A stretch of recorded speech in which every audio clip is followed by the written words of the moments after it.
Sometimes I feel that, let's say, you have Dubai now. They have a clear vision for the next 30 years because Dubai is raising, the economy is growing. And Singapore is already on the top, it's already there. Yeah. And before was Lee Kuan Yew, was super strong, smart leader. They had this vision and people follow this vision of him. And now Singapore is already there. Yeah. So what's next? Exactly.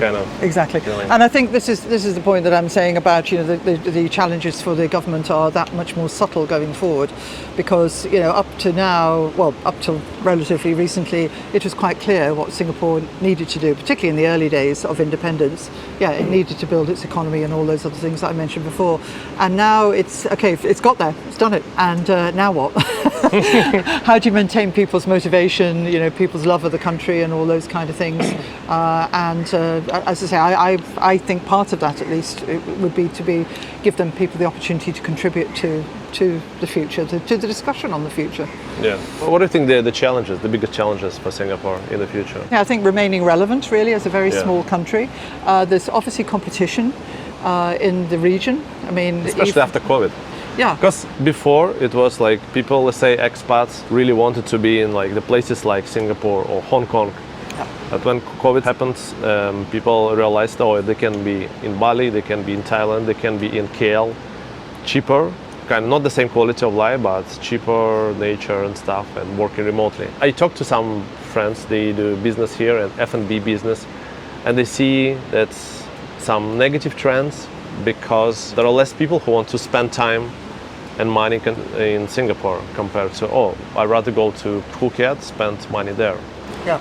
Yeah. No, absolutely. I mean, we have a big wealth disparity in the country, and that is an issue. I think we have a lot of millionaires here. We have a lot of people with a lot of money, but at the same time, we have a lot of people who don't have very much money. And it's a tough place to live if you don't have very much money, because it's an expensive place to live. Not everything is expensive. You can live a fairly frugal life. You can, eat in hawker stalls and food courts and so forth, and you get subsidised housing.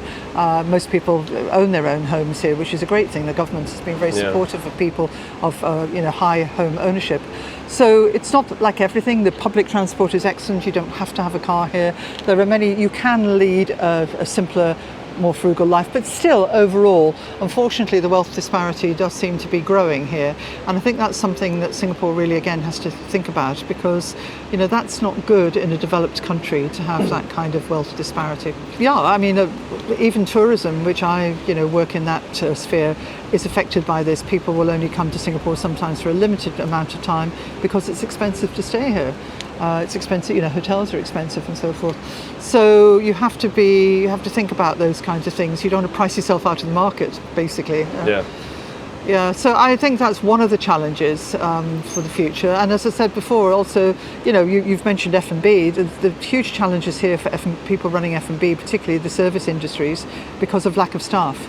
And why is there a lack of staff here? Well, because there have been a lot of rules and regulations put in about having a minimum number of Singaporeans. We all want to make sure that Singaporeans have enough work here, but we have zero unemployment. So really, why are we worrying about this? It's the equivalent of Californians saying we don't want Mexicans. Well, you're going to go out and pick the crops? Hell no, okay, so come on, be realistic. A lot of Singaporeans are well educated. They don't want to do these service type jobs, and so why not let people come in from the Philippines and Indonesia and everywhere else and to do these things?